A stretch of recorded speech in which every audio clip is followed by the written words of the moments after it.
I've got a vertical forehead, he's saying, and this hasn't. So if I just move on to the next slide, he's saying people with sloping foreheads or creatures with sloping foreheads will be subhuman. Here again, a couple of routine X-rays from the south coast, and you see two types of skull forms. The variety in humans is immense. So you've got a vertical forehead on one side, and you've got a sloping forehead on the other. And I've just outlined the inner shape or the surface of the brain and the brain case there.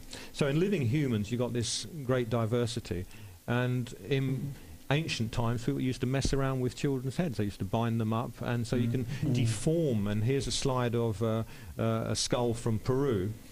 People used to deform children and bind them up, and they used to grow into long.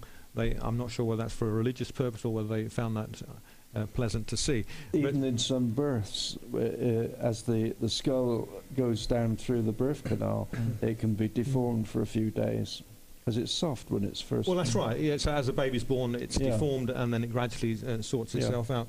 And let's see. I've got one more slide here, and this slide shows the idea that these Australopithecines had brain sizes about 500 mils. Chimpanzees got 500 mil brain sizes.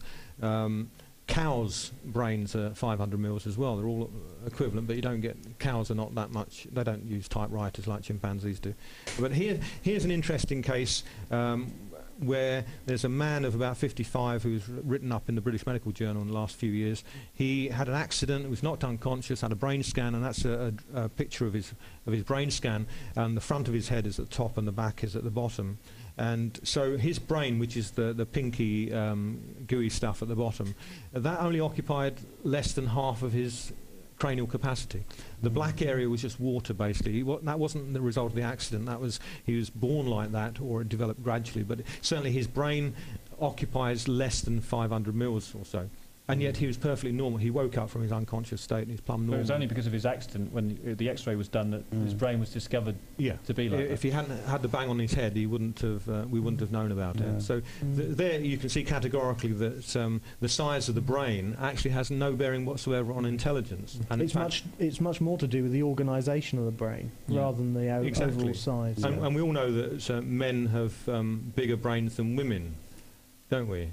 Well, it's understandable, yeah. It's understandable. I'm staying out of this. They've got smaller bodies, haven't they? But women are always right. I've got to face my wife when I get home. So. All right.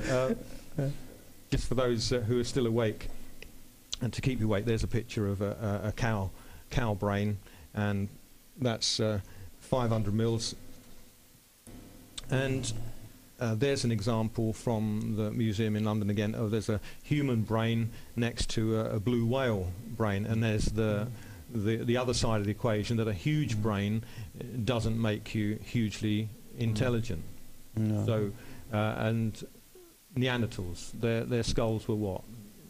They were generally on the way towards 2 litres. On the way, most of them were larger than living. Yeah. Okay. And in fact, even in the world today, there's a distribution of brain sizes where people who live in very hot, dry parts of the world have on average a slightly smaller brain size.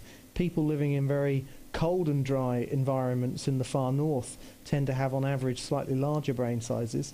The Neanderthals, of course, were living during a time when ice gripped northern Europe. They were living in very cold conditions, so it's hardly surprising that on average they had a slightly larger brain size. This is to do with overall body size and adaptation to life in different climates.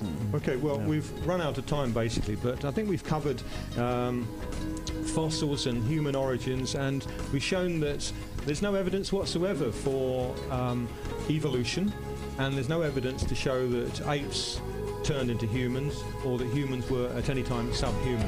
Physics.